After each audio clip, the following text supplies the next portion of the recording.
Assalamualaikum warahmatullahi wabarakatuh. Apa kabar teman-teman? Semoga teman-teman dalam keadaan baik-baik saja ya. Nah, teman-teman, pertemuan kita kali ini Bunda akan membahas tema 2, udara bersih bagi kesehatan. Subtema 1, PB3. Nah, di sini ada tujuan pembelajaran. Bunda akan menyampaikan tujuan pembelajarannya terlebih dahulu. Yang pertama, siswa dapat menyadari dan bertanggung jawab tentang kepedulian masyarakat dalam menjaga kebersihan. Yang kedua, siswa mengetahui jenis-jenis ekonomi masyarakat. Kepedulian masyarakat dalam menjaga kebersihan. Kebersihan lingkungan rumah merupakan tanggung jawab bagi seluruh warga orang yang di rumah. Sementara kebersihan di lingkungan sekolah tentu saja akan menjadi tanggung jawab bagi seluruh warga sekolah. Namun, semua itu mustahil dapat terwujud bila kita tidak sama-sama menjaganya. Oleh karena itu, perlu adanya kesadaran dan keinginan untuk selalu peduli pada kondisi lingkungan sekitar.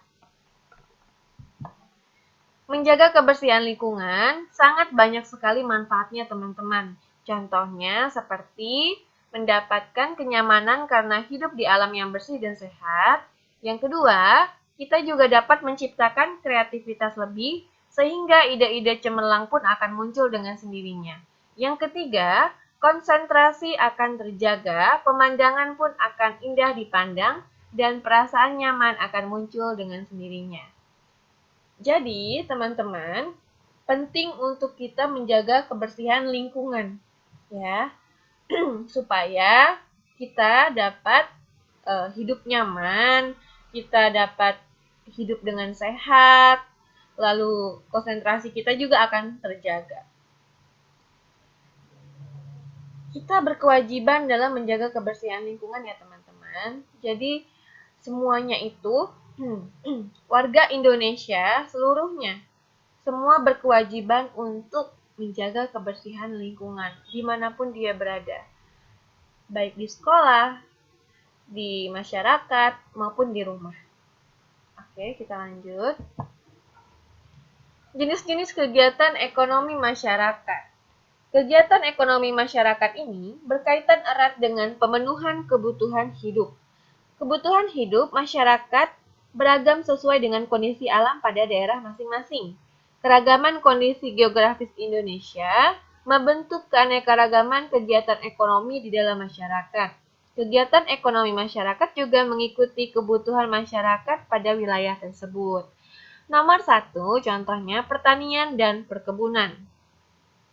Kegiatan ekonomi pertanian dan perkebunan banyak terdapat di daerah pedesaan dan pegunungan, karena di sanalah berbagai jenis tanaman tumbuh subur.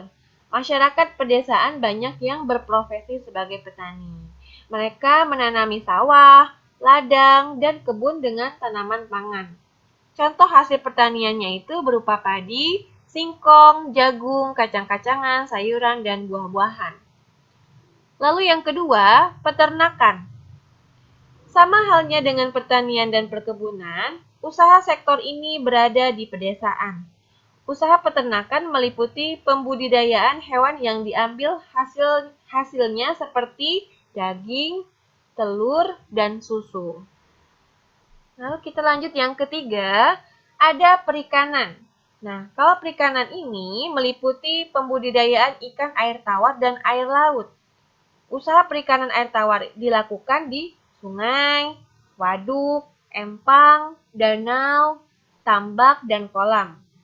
Hasil panennya itu bisa berupa ikan gurame, nila, bawal, lele, ikan mas, dan mujair. Sementara usaha perikanan air laut dilakukan di pantai dan lautan. Hasilnya itu berupa ikan, udang, kerang, cumi, dan rumput laut. Lalu kita lanjut yang keempat, kehutanan. Ya.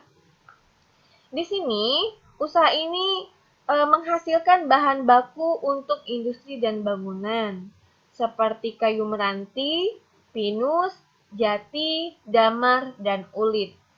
Hanya saja, teman-teman, kita jika sudah menebang, misalnya menebang pohon atau kehutanannya itu, kita harus menanamkan kembali pohon-pohon yang sudah ditebang, supaya tidak merusak lingkungan dan tidak menyebabkan musibah, longsor dan banjir. Seperti itu. Lalu lanjut kita ke 5, pertambangan. Nah, untuk usaha pertambangan ini menghasilkan bahan tambang logam, non-logam, dan sumber energi. Emas, perak, timah, tembaga, besi, batu gamping, gipsum, minyak bumi, gas alam. Itu semua adalah contoh hasil dari pertambangan. Lalu kita lanjut ke perdagangan. Nah, perdagangan ya teman-teman.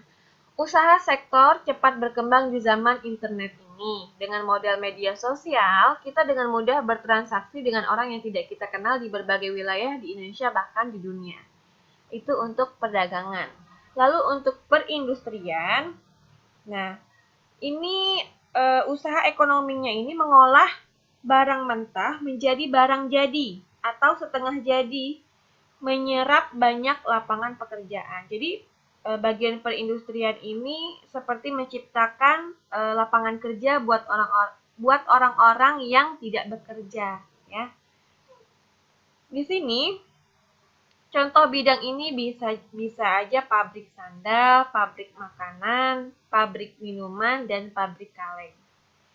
Lalu yang terakhir ada pelayanan jasa.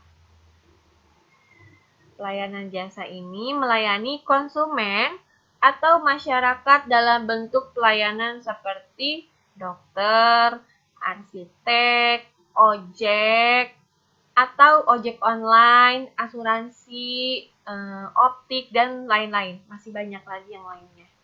Jadi teman-teman ada 8 jenis-jenis ekonomi masyarakat ya. Teman-teman bisa lihat tadi, yang pertama ada pertanian dan perkebunan, ada peternakan, ada perikanan, lalu ada kehutanan, pertambangan, perdagangan, perindustrian, dan pelayanan jasa. Seperti itu teman-teman. Selain tadi menjaga kelestarian lingkungan dan jenis-jenis ekonomi masyarakat. Jadi hari ini kita sudah mempelajari 2 materi tentang itu ya teman-teman. Oke, terima kasih banyak teman-teman. Semoga teman-teman bisa memahami materi tersebut. Sekian dari Bunda. Wassalamualaikum warahmatullahi wabarakatuh.